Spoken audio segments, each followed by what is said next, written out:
জানিয়ে দেব এই মুহূর্তে হাতে পাওয়া সর্বশেষ গুরুত্বপূর্ণ আপডেট বাংলা সংবাদ। শুরুতেই থাকছে সীমান্তে তুর্কি ড্রোন মোতায়েন করেছে বাংলাদেশ, ভারতীয় মিডিয়ার দাবি।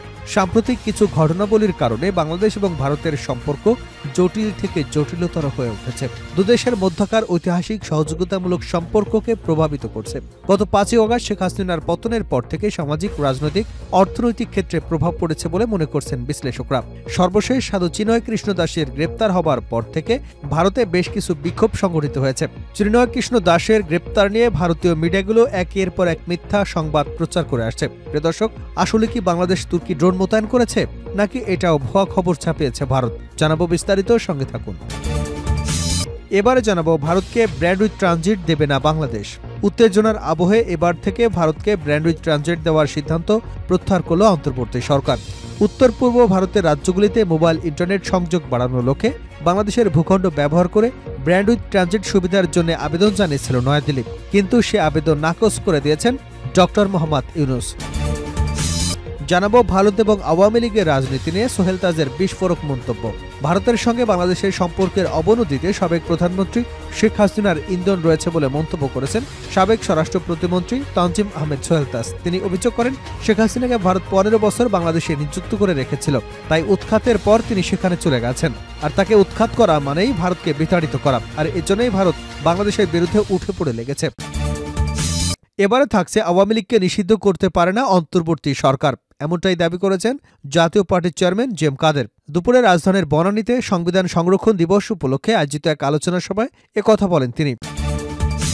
এদিকে চিন্ময়ের মুক্তি চেয়ে ফেসবুকে পোস্ট, ছেলেকে পুলিশে দিলেন বাবা।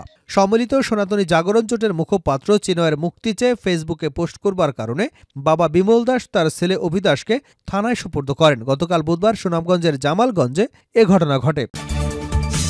এবং সর্বশেষ জানাবো আন্তর্জাতিক সংবাদ। মধ্যরাতেই ভারতীয়দের সিরিয়া ছাড়তে নির্দেশ দিল্লির। সিরিয়ার সরকার এবার বিদ্রোহীদের মধ্যে হঠাৎ করেই সংঘাত তীব্র হয়েছে। কয়েকদিনের মধ্যেই গুরুত্বপূর্ণ একাধিক শহর দখল নিয়েছে বিদ্রোহীরা। তাদের ঠেকাতে পাল্টা হামলা চালাচ্ছে সামরিক বাহিনীও।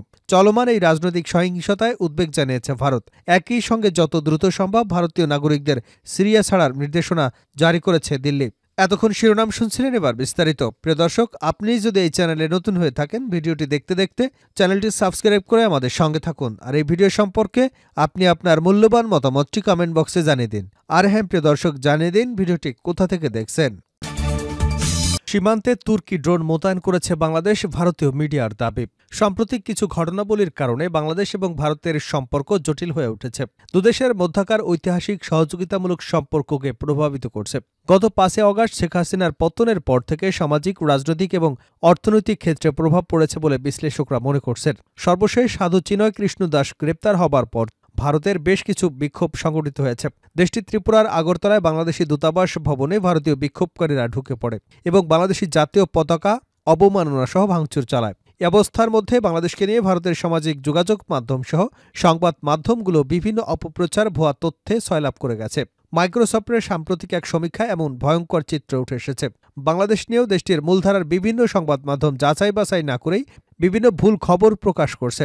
এর মধ্যে ভারতীয় সংবাদ মাধ্যম ইন্ডিয়া টুডে নবভারত খবর প্রকাশ করেছে, ভারতের পশ্চিমবঙ্গের কাছে তুরস্ক নির্মিত ড্রোন মোতায়েন করেছে বাংলাদেশ।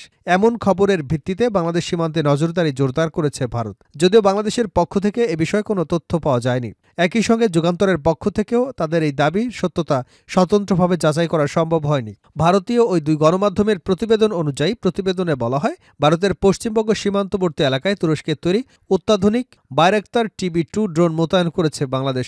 ধারণা করা হচ্ছে ভারতের সঙ্গে সম্পর্কের উত্তেজনা বৃদ্ধি পাওয়ায় এ ধরনের পদক্ষেপ নেওয়া হয়েছে। আরও বলা হয়েছে, মূলত এ ধরনের ড্রোনগুলো নজরদারি এবং নির্ভুলভাবে আঘাত হানার সক্ষমতার জন্য পরিচালিত হয়।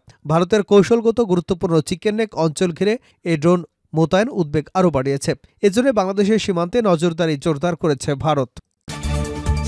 ভারতকে ব্র্যান্ড উইথ ট্রানজিট দেবে না বাংলাদেশ। উত্তেজনার আবহে এবার ভারতকে ব্র্যান্ড উইথ ট্রানজিট দেবার সিদ্ধান্ত প্রত্যাহার করল অন্তর্বর্তী সরকার।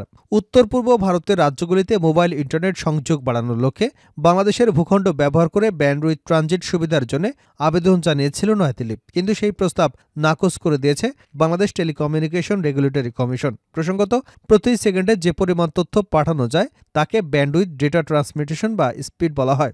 ডক্টর মোহাম্মদ ইউনূসের নেতৃত্বাধীন অন্তর্বর্তী সরকারের একটি সূত্র জানাচ্ছে, আঞ্চলিক ডিজিটাল হাব হিসেবে বাংলাদেশের ভূমিকা দুর্বল হতে পারে এমন আশঙ্কায় এই সিদ্ধান্ত নেওয়া হয়েছে। গত 1 ডিসেম্বর এ বিষয়ে একটি নির্দেশিকা জারি করেছে বিআরটিসি। প্রধানমন্ত্রী শেখ হাসিনার নেতৃত্বাধীন আওয়ামী লীগ সরকারের আমলে বাংলাদেশের সামিট কমিউনিকেশনস এবং ফাইবার অ্যাট হোম ভারতীয় কোম্পানি ভারতী এয়ারটেল লিমিটেডের সঙ্গে আখাউড়া থেকে সিঙ্গাপুর পর্যন্ত ট্রানজিট সংযোগ স্থাপনের অনুমতি চেয়ে বিআরটিসিতে আবেদন করেছিল। তাতে প্রাথমিক সম্মতিও মিলেছিল। আখাউড়া সীমান্তে একটি ইন্টারনেট সার্কিট স্থাপনের মাধ্যমে এই ট্রানজিট সংযোগ স্থাপনের প্রস্তাব ছিল ওই আবেদনে। কিন্তু স্থলপথে কেবল যোগাযোগ স্থাপনের জন্য ওই ট্রানজিট সংযোগে বাংলাদেশের তেমন কোনো লাভ হতো না বলে বিআরটিসির একটি প্রকল্প এ তথ্য নিশ্চিত করেছে। তাদের দাবি, ব্যান্ডউইথ সুযোগ পেয়ে লাভবান হবে ভারত। সামিট কমিউনিকেশনস এবং ফাইবার অ্যাট হোম আওয়ামী লীগের ঘনিষ্ঠ। আওয়ামী লীগের প্রেসিডিয়াম সদস্য এবং গোপালগঞ্জ 5 আসনের 5 বারের সংসদ সদস্য ফারুক খানের ছোট ভাই, সামিট কমিউনিকেশনসের চেয়ারম্যান মোহাম্মদ ফরিদ খান, একই সঙ্গে ক্ষমতাচ্যুত প্রধানমন্ত্রী শেখ হাসিনার ছেলে ও আইসিটি বিষয়ক উপদেষ্টা সজীব ওয়াজেদ জয়ের ঘনিষ্ঠ বন্ধু। খবর আনন্দবাজার। ভারত এবং আওয়ামী লীগের রাজনীতি নিয়ে সোহেল তাজের বিস্ফোরক মন্তব্য। ভারতের সঙ্গে বাংলাদেশের সম্পর্কের অবনতিতে সাবেক প্রধানমন্ত্রী শেখ হাসিনার ইন্ধন রয়েছে বলে মন্তব্য করেছেন সাবেক স্বরাষ্ট্র প্রতিমন্ত্রী তানজিম আহমেদ সোহেল তাজ। তিনি অভিযোগ করেন, শেখ হাসিনাকে ভারত 15 বছর ধরে বাংলাদেশে নিযুক্ত করে রেখেছিল, তাই উৎখাতের পর তিনি সেখানে চলে গেছেন। আর তাকে উৎখাত মানেই ভারতকে বিতাড়িত করা।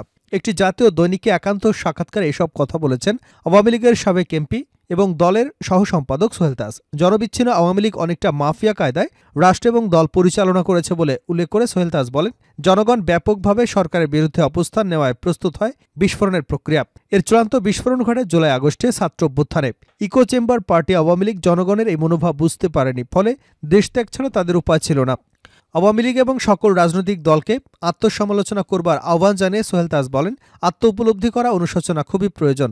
জনবিচ্ছিন্ন আওয়ামী লীগ অনেকটা মাফিয়া কায়দায় রাষ্ট্রীয় দল পরিচালনা করছে। রাষ্ট্রীয় বাহিনীকে ব্যবহার করে দলের সশস্ত্র কর্মী দিয়ে 2000-এরও বেশি মানুষকে হত্যা করেছে। 600-এরও বেশি মানুষ অন্ধ হয়ে গেছে। হাজার হাজার মানুষ পঙ্গু হয়েছে। দেশের ইতিহাসে এমন নির্মম, নিষ্ঠুর এবং জঘন্যতম গণহত্যা কখনো হয়নি। শেখ হাসিনার স্বৈরশাসকের মাত্রাও পেরিয়ে গেছে। তাই নির্বিচারে শিশু হত্যা করেছে। যুদ্ধেও এত শিশু নিহত হয় না। ক্ষমতা ধরে রাখার এরকম অপচেষ্টা আগে কেউ করেনি কখনো এই বাংলায়।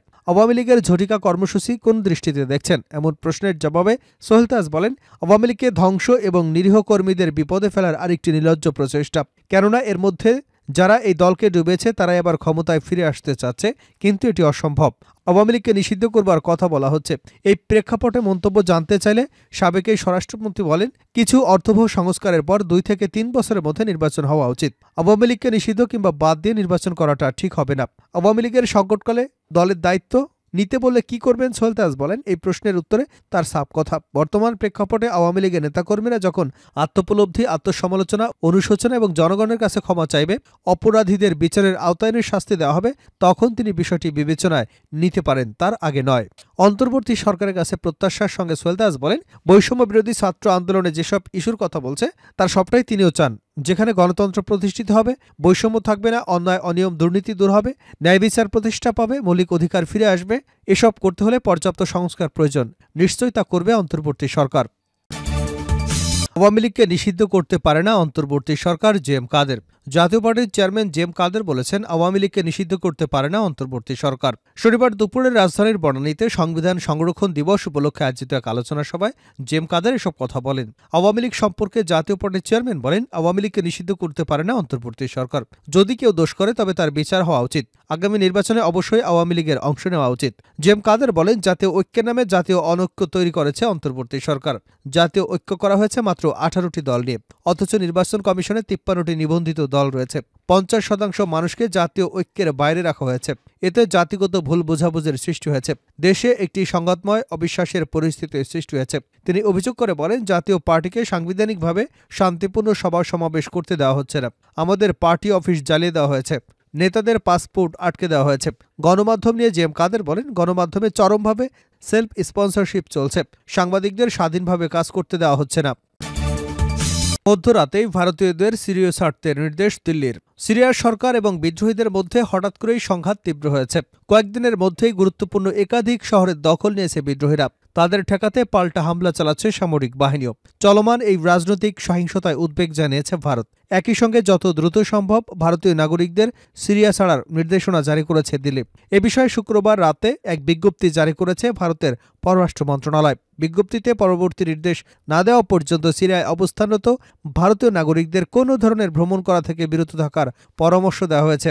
নয়াদিল্লির জরুরি বিজ্ঞপ্তিতে বলা হয়েছে, যাদের পক্ষে সম্ভব হবে তারা যেন দ্রুততম সময়ের মধ্যে বাণিজ্যিক ফ্লাইটে করে সিরিয়া ত্যাগ করেন। বিবৃতিতে একটি জরুরি হেল্পলাইন নম্বর এবং একটি ইমেইল আইডি দেওয়া হয়েছে।